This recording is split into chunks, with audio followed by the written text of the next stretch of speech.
Welcome to FDS MTG News for Friday, January 12th, 2024. Brought to you today with the immeasurable help of the folks over on the PlayEDH team. Be sure to check out their link in the description down below.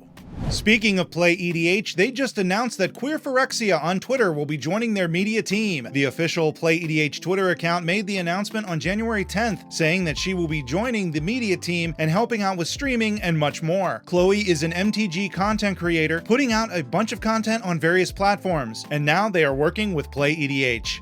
We have an update to the CubecCon situation. To catch up anyone out of the loop, a CubecCon organizer was accused of sexual harassment by a judge, and the remainder of the organizers disagreed on how to handle it. Two of the organizers, Jonathan Brostoff and Brian Cole, broke away from the rest, saying the accused should be removed from the organization, and since the others did not agree, they were walking away and taking CubecCon with them. Many statements were made last week, and apparently we're not done. John Terrell, formerly the communications lead for CubecCon, posted an in-depth review of the situation from his perspective. He outlines difficulties within the organization prior to this current scandal and how this current scandal played out, again, from his perspective. If you are interested in reading the document, a link will be in the description down below. And now we come to the part of the show where we learn how not to do a marketing. Our first story is that Wizards did it again. They tweeted from the official MTG Twitter account some marketing art of old bordered guild gates, with shock in the tweet. So they should have been Shocklands, but that isn't why we're talking about this. We're talking about it because the background was obviously AI generated. The tweet itself has since been deleted, by the way. This was puzzling because, as we reported a few weeks ago, Wizards just posted an announcement before Christmas, and after laying off 1,100 people, that they would not allow AI to be used in finished pieces of art of any kind. But here we are again, just like the Tomb Raider promotional art back in November, we are staring at an obvious piece of AI art. It was at this time that Wizards decided to do the sensible thing. No, I'm kidding. They doubled down, saying we were wrong and it was human generated. I really wish I could have been in the room with whatever manager okayed sending that tweet when they were told that no, in fact, it did have AI art and they would have to go into damage control real quick, which is what they did. They put out another tweet admitting that they made a mistake. Well, then they said that a vendor made a mistake and used an AI tool in Photoshop, and whoops, aren't we silly. Wizards then linked to an update to their AI policy. This new update said that they are extending the no AI in final creative pieces to vendors. I just hope that vendor is okay after being thrown under that bus.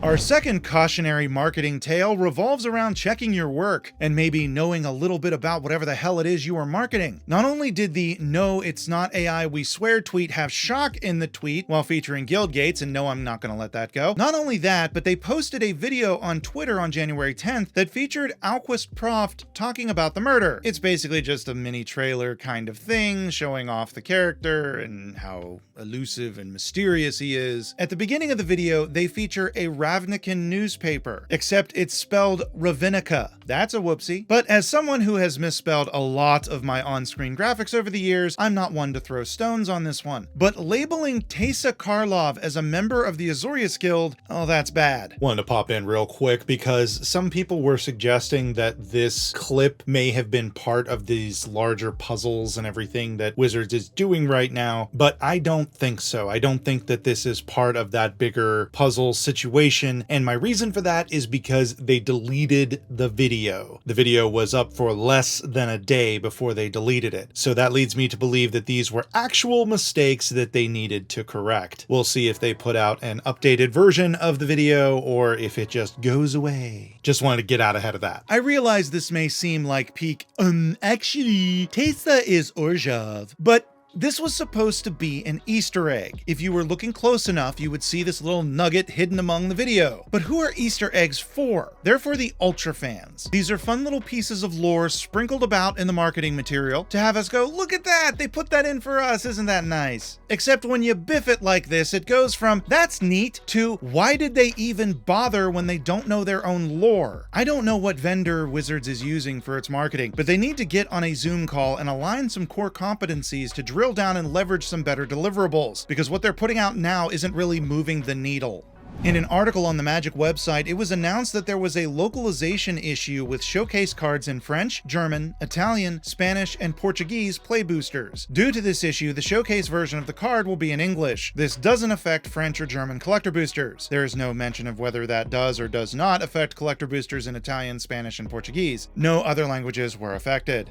Chaos Tournaments have announced a new policy in regards to cheating in their CEDH tournaments. On January 6th, they updated their Discord server with an announcement stating that anyone caught cheating will receive a lifetime ban from all future events, and anyone who is in the pod with the player caught cheating will receive a free ticket to a future Chaos event, and the offer extends to 30 days after the event, so if the cheater isn't caught until a few weeks later, those that were affected by the cheater can still be made whole. Dogs and cats living together, mass hysteria! Well, the mass hysteria is here as the Secret Lair webpage has announced the Reigning Cats and Dogs Commander deck, with Rin and Seri inseparable as the commander. The deck is double-sided, but not in the way you think. It seems that many, if not all, of the cards in this deck will have a dog side and a cat side, so you can customize which version of the deck you want to show. So far, we know that Anointed Procession is one of the cards in the deck, and we have seen the basic lands. We do not know if the basic lands will be double-sided, but they have promised more information to come.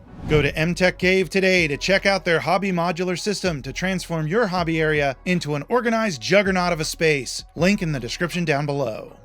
Did you ever buy a card online and when you got it, there was a fun little surprise packed in with it? Sometimes it's a random token, or if you're really lucky, it's a bulk rare or two that might go with the card you picked up. How about a videotape of Sex and the City? Well, that is what a Redditor got when they picked up some cards online. The card was packed in with a videotape, ask your parents, of Sex and the City. Some speculate that it may have been a way to get around higher postage fees by sending the card via media mail, which usually is a cheaper fee than a small package. One thing is for certain is it is a great way to clear out the basement. I just hope the sender was sending their copy of Sex and the City and not their partners as a passive-aggressive way of telling them to throw out their old crap. Thanks to the PlayEDH crew for their help in putting this episode together. Be sure to join their Discord, use the link below. That about does it for today. Thank you so much for watching, and you all have a wonderful day. I'll get this figured out eventually. How long have I been doing this? Saying that she will be joining the media team and helping out with streeing? Speaking of PlayEDH, Wizards just announced... That's exactly what they announced. Just like the Tomb Raider promotional...